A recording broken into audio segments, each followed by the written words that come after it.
Good morning.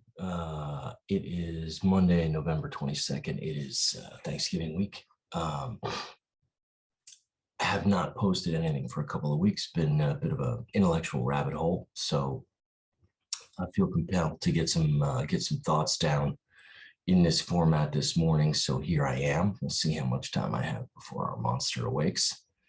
A little bit more light in here this morning, so you guys can see. For those of you who have been here before, welcome back. For those of you who have, this is your first time, if you want to know a little bit about me, check some of the older videos. There's some information about there. This video is going to be about an experience I had with past life regression hypnosis. So a little bit of background and context on that. I wrote a piece on my blog, SnokeOwnNewYorkCity.com, that I posted yesterday, Sunday, which goes into some detail, but I wanted to provide a little bit of color, and I also want to provide a different format for people. So the last, let's say, 3 or 4 weeks, this rabbit hole that I got down was primarily stems from research that I was doing in some of Dolores Cannon's work, and also this guy Bashar. Both of them are channelers, more or less. Dolores honed a technique called past life regression therapy. I think she called it quantum healing or something like that, where she gets people into a hypnotic state and then sort of leads them back through various visualizations into past lives that can help them understand who they are, and in particular relieve pain and suffering in some way.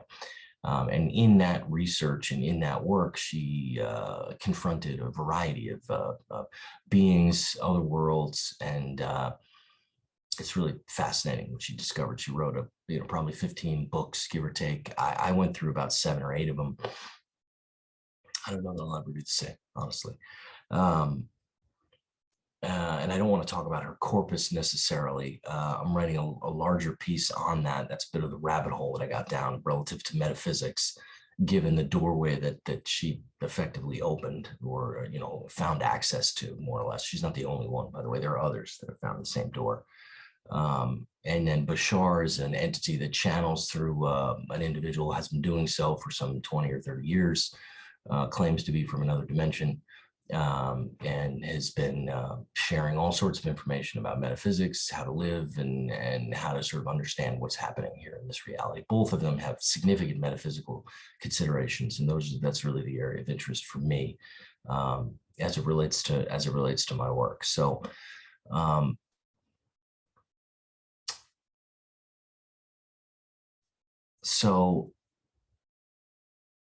a little bit about Dolores and her work and hypnotic therapy. So basically what she found is that as she opened this sort of, best thing to call it is the portal or doorway, various not only experiences as described by the subconscious of her patient, but also it was clear that other entities and other beings started to actually poke their heads through this portal. When she had it opened, there was a communication with the quote unquote with the other side. These were multidimensional entities in some cases, councils of beings. Nostradamus, she had a series of conversations and dialogue with Nostradamus, which in and of itself is fascinating. And then also ended up finding through past lives folks that had worked with and taught Jesus. And so she wrote 2 books on the lost lives of the lost stages of Jesus's life based upon her investigations. Her technique in particular is empirical from the standpoint of she would have these experiences described by the individual who was in a hypnotic state, and then she would actually be able to reproduce that through several different individuals that did not know of each other and did not know of the experiences that they described. So she's effectively triangulating based upon other worlds, triangulating the experience of these other dimensions and these other experiences and worlds that are being described through multiple individuals. there's an interpretive process that happens through the individual, through the language and the sort of mindset or worldview of that individual, but there's an experience on the other side that they are in fact describing. And she's able to do this through countless individuals to build effectively a image of what's happening on the other side. And that's really what her work talks about. So there's an empirical method that she uses that she was pretty rigorous. I think you're hard pressed to really discount it entirely. So from a metaphysical standpoint, it leads to a variety of questions of what the hell is going on and how does it work? And those are the areas that primarily that I'm interested in. So I found a past life regression therapist. There's different levels. I found a level 3, which is pretty high in Florida, which is where I am. And so booked an appointment. It was 2 months out. And then last Wednesday, actually, we went to the appointment. My wife and son joined me. So we had a bit of a road trip, which was interesting. So, so I'll just talk about that experience for a couple of minutes. And again, I wrote about it a little bit as well, which had some sidebar journeys, as my writing does. It sort of jumps all over the place sometimes. 3-hour drive. We have a nice lunch by the beach. I get dropped off. I won't provide the name of the woman, but she's very nice, very friendly over email beforehand. We prep, and then we have as I thought would happen, a sort of an introductory session, which from her standpoint, she needs to have some basic understanding of who the person is and their family life and who might come through necessarily in this sort of hypnotic session that she has experience with and that they've cultivated. So we have a back and forth about that. That's about, I don't know, it's 45 minutes long, maybe 50 minutes long. Talk about me, my background, and I'm talking primarily about my interests. I'm not there for healing necessarily. I'm interested in the process, and I'm interested in the aspects of mind that they are tapping into, such that these other dimensions become available. Right. That's primarily what my area of interest is, and I explained that to her. I explained that to her, my background in yoga and my background in meditation, yada yada yada. And we have an interesting conversation. Then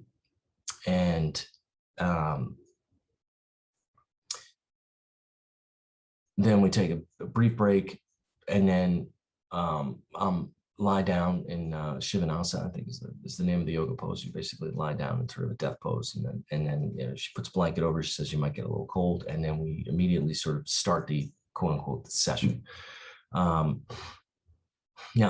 immediately fall into a pretty deep state of meditation almost immediately. I have a meditation practice which has lasted decades. I was trained in meditation by the monk of the Ramakrishna order. I've talked a little bit about that before, but I have experience in the sort of the recesses of the mind and let's call it the experience of raising your state of awareness, so to speak. Self-realization is the term that keeps coming back to me as it relates to the yoga practices in general. Okay, so immediately I sort of drop into a fairly deep state of awareness. There could have been a couple of reasons for that. I think that we had sort of cultivated a sort of what you could call an experience in an atmosphere of depth prior, because of the discussion that we had. This is the whole idea of satsang, and being around holy people and talking about spirituality and talking about these things. You cultivate a sort of an energy and an awareness, not only in your life, but also that supports your spiritual practice and then also supports the meditation practice. So, it's very difficult to be in sort of a very materialistic and, physicalist mentality and then sort of drop into meditation. And then it's a very different world. But if you can sort of create in your external world a situation of high energy and awareness that supports your meditation practice. And so I think that that's part of certainly what the atmosphere that was cultivated before I was dropped into before the hypnosis, quote unquote, was begun. There's also something to be said for the practitioner itself. I meditate alone, and I have been doing that for many years. And really, I don't meditate in a group setting at all. So it was a little weird being in sort of the same room and sort of cultivating those states. But clearly there was some potency in her persona, okay? And that sort of resonated with me. So I drop in sort of a deep state right out of the gate. No pun intended on gate. She then goes through, and I won't talk specifically about the technique that she's using, but effectively what she's trying to do is bring you back through a series of visualizations to basically tap into previous lives. That's what she's trying to do. That's what the technique is designed to do, okay? There's a variety of techniques and visualizations that can be used here. I would point out that from a hypnosis standpoint, okay, in those specific techniques, I would also point out that Tantra Yoga, which is, thousands of years old, which primarily is, mantra-based and visualization-based, they're the same techniques that are being used, okay? You're talking about audio and video, and also touch and other sensory apparatus that are used to cultivate a state of awareness such that you begin to appreciate and fully understand that you are not this physical form, okay? And we've talked a little bit about this on a couple of these videos. Fundamental to really all of my philosophical and metaphysical work is the fact that you are not this body. And if you haven't reached that point yet, okay, then you really need to look at the near-death experience literature and a variety of other literature that spells out quite clearly that consciousness, your consciousness, who you are, is not your physical form. So it's not, and it's a major fundamental step in sort of appreciating what's really going on here and how we're moving through reality and your relationship to the physical, okay? So she's using a bunch of these techniques. Not really working for me. I'm trying to play along. She's planting some visualizations. I have a couple of images that arise, you could say, 3 in particular. And by the way, there's an audio tape here that I've listened to at this point too, to try and get a better understanding of, where I was or whatever, and what actually happened. She listened to it too. At one point we start talking about guides. It's clear, and this is sort of embedded in my spiritual practice, that, my teacher has a way, and he has a strong personality that has impacted my spiritual practices. I mean, it's my practices basically follow his teaching more or less, right? Attempt to follow his teaching. His teachings are pretty high. That presence comes through in that as she elicits and starts questioning about my guide. And effectively I say, hey, give me a moment. Just let's stop talking. Let me just drop into this thing and can we stop with these visualizations and whatnot? And so let's stop there. That's about, somewhere, 45 minutes in or something like that. I'm like, give me a minute, because I can feel the depth of the meditation. Okay. I can feel it. And this conversation that I'm having is quite frankly, is sort of annoying and disturbing, because again, my meditation practice is one alone and of silence and visualization and mantras and, stuff that's happening internally. And I have this conversation that someone's trying to have with me while I'm doing this, and she's trying to move me in certain directions. And I'm honestly, and this is nothing against her, but I'm just sort of annoyed by it. Now, who is annoyed and who is she talking to at this point is a totally different question. Okay, her technique, and Dolores specifically talks about this idea of the subconscious. I talk about in my Metaphysics of Awareness, I talk about varying degrees of awareness that arise not only in your meditation practice, but as you sort of evolve and become a little bit more in tune with what's actually happening. There are various levels of awareness that you operate at, whether it's your individual, family, community, spiritual, or other dimensions that are inside versus outside. So At this point, she stops talking, and as the tape indicates, I actually fall asleep. I don't recognize this. In fact, when I come out, I don't even remember that I fell asleep. But I'm out for a good half hour. And I mean, I can hear myself with the breathing, whatever, and she lets me go, which is good. She lets me go. And I have no recall of any dreams or anything that I was just out. Okay. And she then, after a time, brings me back, and then asked me a series of questions that we had effectively prepared together that I had come to ask about, about my work, about, purpose, about a variety of other things that are personal in nature. I answer those from that state. You have to understand it. I was in a deep meditation state, and then I fell asleep, which is a much deeper state of consciousness. She pulls me out, and I'm still in a fairly deep state. It's still me, right? It's my subconscious or whatever it is that you want to call it, but it's not my conscious waking state. It's not this state that I'm in right now as I'm talking to you, right? It's a pretty deep meditation state. I meditate before I speak, but this is, kind of a different level. She then goes through the series of questions. I answer those questions sort of as if, right? But at some level, I know what the answers to the questions are anyway. And I knew sort of before that I got there, I guess you could say. And I answered those questions. And we sort of close, we exchange pleasantries. I come out. Clearly there's an exchange. She's, I think, also in what I'm going to call an altered state. Okay. There's dialogue, use the restroom.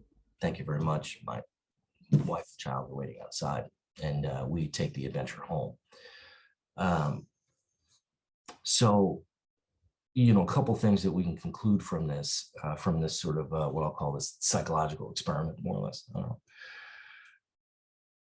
Whatever portal has been opened, and they talk about in the writing, first of all, it's not open with everyone. It certainly wasn't open with me. There was a certain level of, I'll call it resistance, with respect to the technique, and with my psyche individually. There could be a variety of reasons for that. It could be my training that sort of doesn't allow for these type of ethereal activities.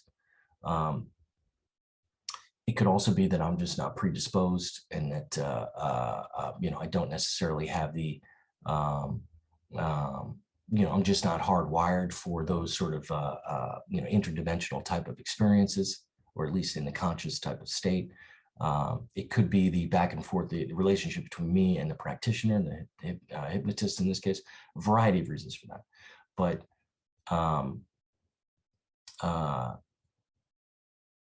nonetheless, I did certainly have a frame of reference as it related to my meditation practice and the practice of hypnosis, and the technique specifically that they use. As it relates to the doorways, as it relates to metaphysics, as it relates to time, none of those questions were really answered for me necessarily. Although, every time you try and open a door intellectually and you don't get through, or, it closes for you, that is actually a door that you now can leave behind, and you can go and do another research. From that perspective, it's certainly progress.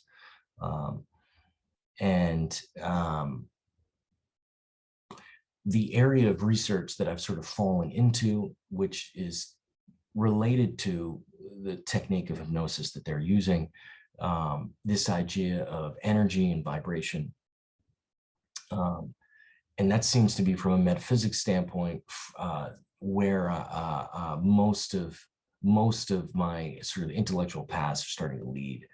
It's this idea: we are energy, we are bodies of energy. And the practice of meditation is a practice of resonating on certain frequencies, such that your psychological identification with the physical form starts to fade away. That's in effect what seems to be happening in meditation. As you get into deeper levels of meditation, you sort of fall into the mental spheres necessarily, and this is where the visualizations and stuff comes in, the mental spheres. But then, once that sort of bridge is crossed, there's a whole other set of, territory that's there. And that territory doesn't abide by the same laws of the physical universe, okay, specifically as it relates to time and space. There also seems to be the ability to pass information across between entities in these sort of ethereal worlds. Dolores' canon work specifically talks about this, and this is what sort of dropped me into this metaphysical rabbit hole. So it was an interesting experience. It was fascinating. It wasn't sort of illuminating to the extent that, you might think that it was. I come from a very grounded set of teachings that doesn't talk a lot about cities and powers, which are, embedded in and integrally related to the practice of yoga. They talk about these things that arise as your practice becomes more evolved, whether it's precognizance or clairvoyance or, the ability to astral travel, the ability to actually remote viewing. A lot of these sort of techniques, they call them cities in the yoga practices. These techniques also were studied by the CIA. You can look up a document called the Gateway Process, which looked at some of the things that came out of this Monroe Institute out of the late 70s and the early 80s. And there were some scientific theoretical frameworks that were applied as it relates to the specific psychic abilities that were identified as part of that project. Again, look at the Gateway Process. This isn't mysticism. This is science as it was used specifically by the Army to see if there was some sort of a militarized, see if it could be militarized for strategic advantage. That's the study that was done. So these are very practical people. And if you look at, a lot of the research that was done in the Gateway Process, there was an Israeli biomedical engineer that wrote a couple books that I'm in the middle of right now that talk about the theoretical frameworks that underpin remote viewing and some of these other psychic abilities around transporting yourself between different times and different dimensions. Okay. There's a theoretical framework that is provided, which is fascinating and talks a lot about waves and vibrations and all the stuff that Nikola Tesla talks about, waves and vibrations. Wave mechanics, quantum mechanics is also fundamentally related to these topics from a scientific and empirical research perspective.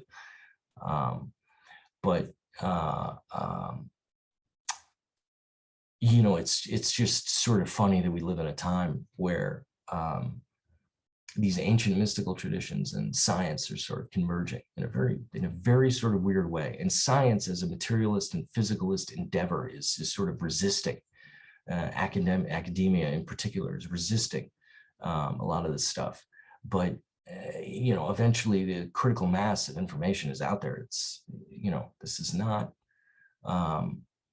ethereal, sort of out there, mystical. This is very grounded in psychological research, in the research as it relates to yoga and mysticism, which ultimately is a psychological practice, really, honestly.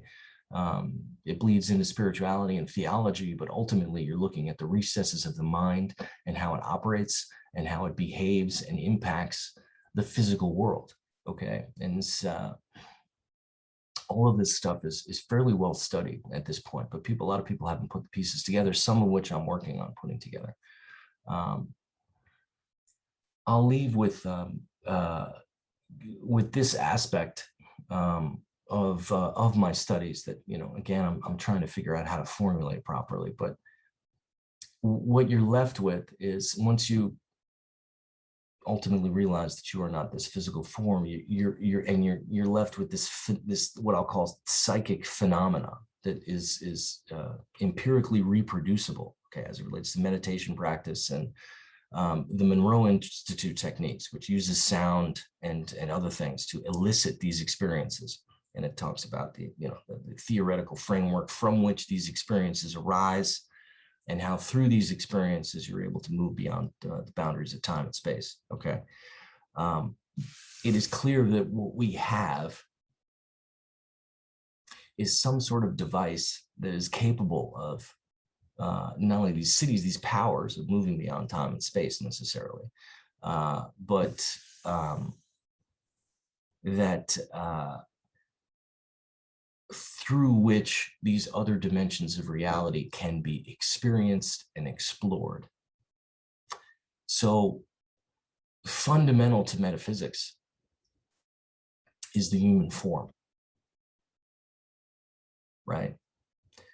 You can't remove physics from the human experience. You cannot remove metaphysics from the human experience.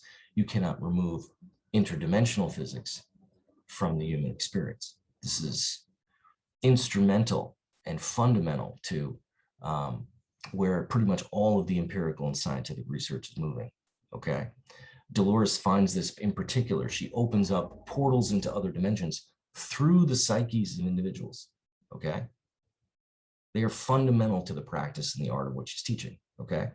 Same thing with Bashar, who is channeling interdimensional communications, okay? Fundamental to that information coming through the dimension is the individual that's being channeled, okay? Kant talks a lot about this. I just wrote a book, Metaphysics Reconsidered, that talks a little bit about Kant's theoretical framework around metaphysics, where he suggests basically that there's absolutely nothing you can say about the world as it is, the actual physical world. You can't, because everything that you experience through the physical world is through your mind. Time, space, causality, all of those things, those concepts are intellectual concepts that are applied to the experience of being human, such that you can make sense out of the world. Okay, this is Kant's Metaphysics, Critique of Pure Reason, which is probably the greatest philosophical work that's been written in the last 500 years, okay? And has basically set the foundation of modern philosophy. So my little boy's up, which means he's going to be screaming in about 5 seconds. Namaste. You guys have a great morning or evening or Thanksgiving, whatever that is. I'll post these, and I will continue down the rabbit hole and reporting my results as they come up. For those of you that have interest. Peace.